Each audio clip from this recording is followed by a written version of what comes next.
Bonjour à tous.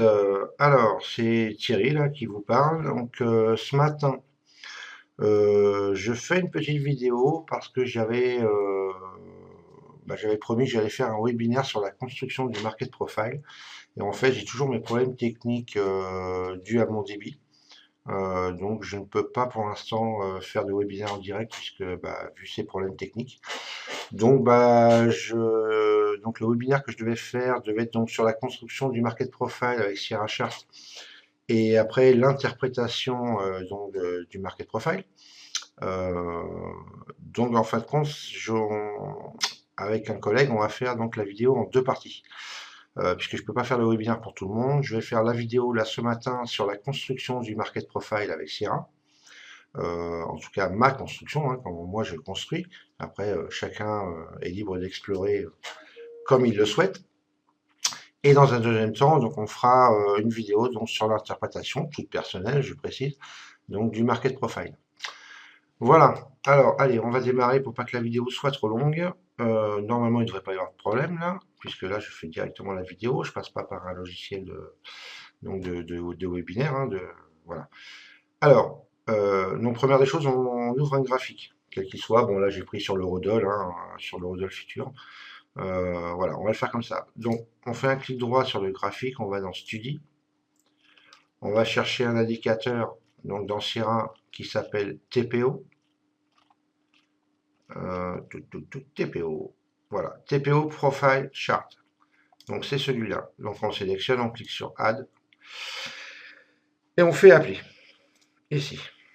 Et là, on l'a au départ, donc dans sa forme, on va dire, la plus basique. Donc, c'est pas ce qu'on recherche, hein, bien évidemment. Alors, donc, on va retourner donc là deux solutions. On retourne dans Study, voilà, on fait Study Setting pour y accéder directement. Voilà, donc là, on tombe sur les settings donc, du Market Profile. Donc, c'est là qu'il va falloir un petit peu changer, changer un peu ce qu'on a besoin. Je vous laisserai quand même explorer par vous-même, hein, c'est mieux. Et je vais juste vous montrer comment moi je l'ai configuré. Voilà, et après, à vous de chercher. C'est mieux de chercher des fois par soi-même. On peut trouver des choses qu'on trouve plus intéressantes que d'autres. Voilà. Alors, donc moi, ce que je fais dans un premier temps, déjà, moi, je mets mes lettres, l'incrément par un tick. Parce que moi, j'aime bien quand la zone de prix bouge, je préfère l'avoir au tick par tick plutôt qu'un incrément de 2 ou 5 ticks ou peu importe. Donc moi, je mets sur 1. Donc voilà, on va mettre sur 1. Donc la période, c'est une période, donc 2 jours, hein, on est bien d'accord, ça pas de souci. Donc les lettres, donc les périodes de lettres donc sont pas 30 minutes. Alors les minutes exactes, hein, parce que moi j'ai le bouquin sur le market profile là, de Dalton, c'est 28 minutes. C'est comme ça eux qui le configuraient à l'époque. Mais bon, on va le laisser par 30 minutes, hein, on s'en fout, c'est pas très grave. Voilà, alors ici on change rien, ici à nouveau live. Alors ça ici, moi je le change, je mets oui, et on verra pourquoi après. C'est-à-dire que j'aligne le volume profile sur le market profile. Donc moi je mets oui et on verra pourquoi après. Alors ici on dit donc oui, alors montrer donc le total de TPO, on met oui. Enfin je mets oui en tout cas. Donc ça on touche rien, ça on touche rien. Ça, on met non. Le point de contrôle, base en volume, non. Ça, on laisse donc 70%, hein, donc les zones de valeur. On n'étend pas. Ici, non. Là, non. TPO, letter block. Alors là, je sais plus. Attendez, j'ai un trou. Et voilà, donc on peut laisser en solide. Après, bon, vous voyez, hein, vous le ferez, vous chercherez, vous essayerez les différentes possibilités que vous avez. Donc, ce qui est important, display TPO as letter, oui, ça c'est important. Bon, même si je vais un peu vite, hein, c'est une vidéo, donc vous pourrez mettre sur pause, revenir en arrière, il n'y a pas trop de problèmes à ce niveau-là. Alors, ça aussi c'est important. Moi, j'aime pas quand ce soit trop gros, donc mes lettres, je les mets en 5. Ensuite, ça on touche pas, ça je touche pas. Ça, je ne touche pas pour l'instant. Donc, color letter value, oui.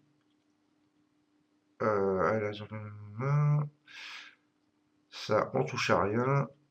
Ça, on touche à rien. Et normalement, on ne devrait pas être mal. Alors, on va essayer d'appliquer, on va voir si, ce que ça donne. Voilà. Donc là, on se retrouve avec quand même quelque chose d'un peu plus sympa. En tout cas, un peu plus visuel. Donc, on peut essayer évidemment d'arranger un peu pour que ce soit un peu plus visible, lisible. Hop. Donc là, bon, on est ici au niveau des prix là ce matin. Voilà. Donc là, je précise quand même que nous sommes le mercredi 21 novembre, hein, donc elle est bien de ce matin la vidéo. Voilà, donc là c'est vraiment le prix actuel, puisqu'on est en temps réel. Attention, c'est un flux futur, hein, donc voilà, pour ceux qui traitent le Forex cash.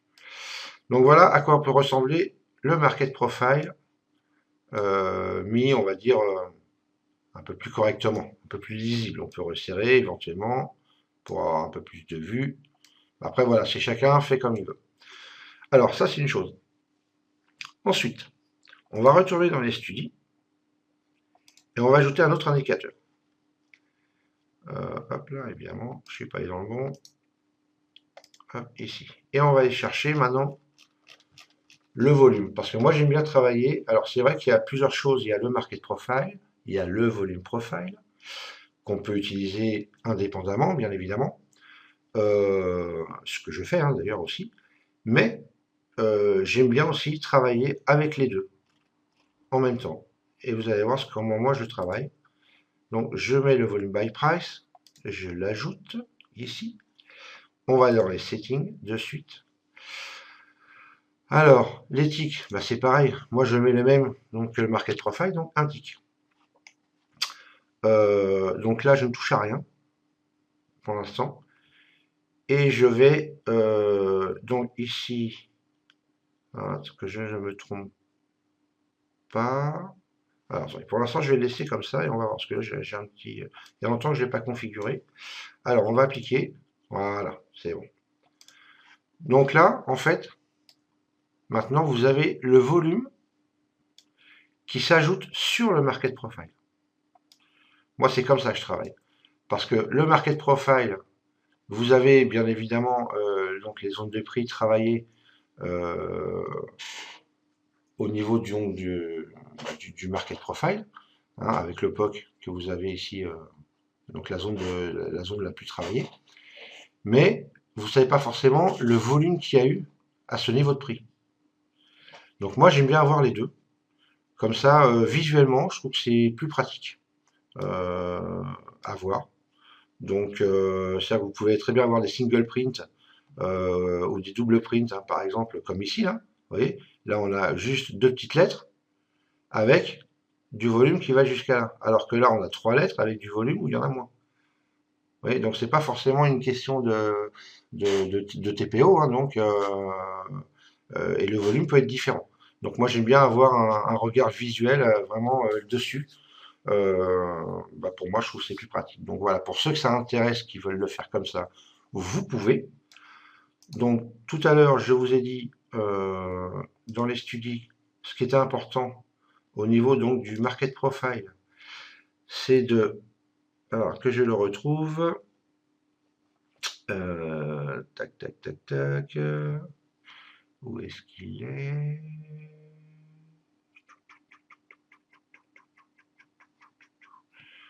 Ça y est, je le trouve plus. Désolé. Alors, non, ça c'est pas ça, c'est pas ça. Voilà, ici. Donc, Align Volume Profile ou TPO Profile. Donc là, on met oui. Parce que si on met non, on va mettre non, vous allez voir. Ici, on va faire OK et on va appliquer. Vous avez le volume sur la droite. Alors, il y en a qui l'aiment bien comme ça aussi, hein. Donc, ça, c'est une question de choix tout à fait personnel. Moi, j'aime bien l'avoir dessus parce que d'une, ça prend moins de place. Et en plus, on le voit bien, donc, enfin, moi, je préfère. Voilà, donc, ça, après c'est une question de goût, hein. Voilà, donc, vous pouvez faire ça. Et donc, si vous le voulez dessus, on le met ici, on met sur Oui, ok. Et là, on applique. Et comme ça, vous l'avez dessus. Alors après, les couleurs, hein, vous pouvez bien évidemment les changer quand vous allez dans les volumes, settings et subgraph. Et là, vous pouvez changer vos couleurs, bien évidemment.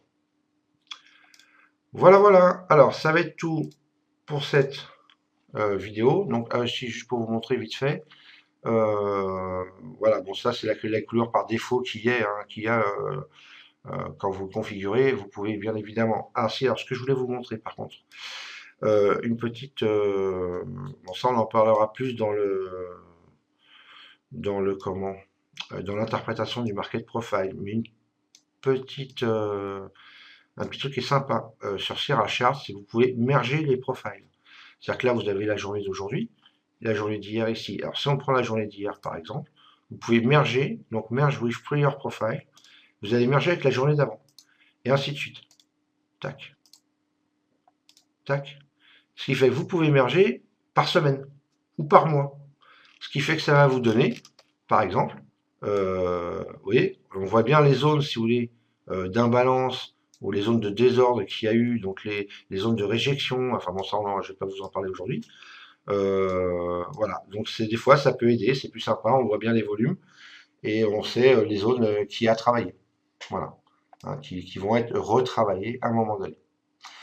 Voilà, voilà. Bah écoutez, ça va être tout pour aujourd'hui.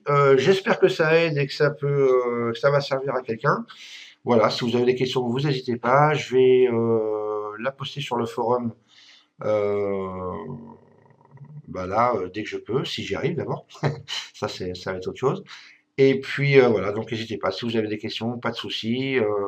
Je suis dispo. Moi, je suis toute la journée devant les ordi, donc n'hésitez pas. Voilà, passez une bonne journée et bon trade à tout le monde. Bye bye.